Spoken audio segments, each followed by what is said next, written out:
गलतियाँ जीवन का हिस्सा होती हैं, लेकिन इसे स्वीकार करने की हिम्मत बहुत कम लोगों में होती है। ज़िंदगी में एक ऐसा इंसान ज़रूर पसंद करना जिसे तुम्हारे अलावा और कोई पसंद ना हो।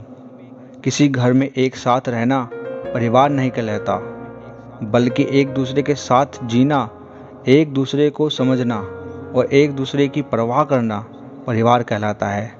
जिस दिन हम खुद को पहचान लेते हैं, समझ लेते हैं, तो इस बात से कोई फ़र्क नहीं पड़ता कि कोई और हमारे बारे में क्या सोचता है। क्या गजब का वक्त दिखाया है प्रकृति ने। जो बीमार होगा वो अकेला रहेगा और जो अकेला रहेगा वो बीमार नहीं होगा। जिस इंसान में अहंकार होता है वो ना तो अच्छा प्रेमी बन सकता है और ना ही अच्छा मित्र बन सकता है। मेरी पसंद है चुप रहना, लेकिन इसे मेरी कमज़ोरी मत समझना। वक्त के साथ चलना कोई ज़रूरी नहीं, आप सच के साथ चलिए, देखना एक दिन वक्त आपके साथ चलेगा। आज के युग में सच्चा प्यार हार रहा है और खुश वही है जो 10 जगह मुंह मार रहा है। मैं कल क्या था ये कुछ लोग जानते हैं, मैं कल क्या बनूंगा ये पूरी दुनिया जानेगी। दर्द के सिवा मिला ही क्या है मुझे अपनों से भी, सपनों से भी। मुश्किलें हमें तब दिखाई देती हैं जब हमारा ध्यान अपने लक्ष्य पर नहीं होता।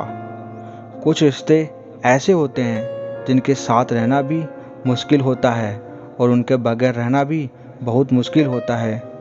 कोशिश इतनी है कि कोई रूठे ना हमसे, वरना नज़रअंदाज करने वालों से हम नज़र भी नहीं मिलाते। जब कोई आपको अनदेखा करने लग जाए तो एक बात कहूँ, आप खामोशी से उसकी ज़िंदगी से ही दूर चले जाना।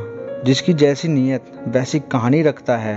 कोई परिंदों के लिए बंदूक तो कोई पानी रखता है। जब भी कोई मेरी पीठ पीछे बात करता है तो मुझे बहुत खुशी होती है।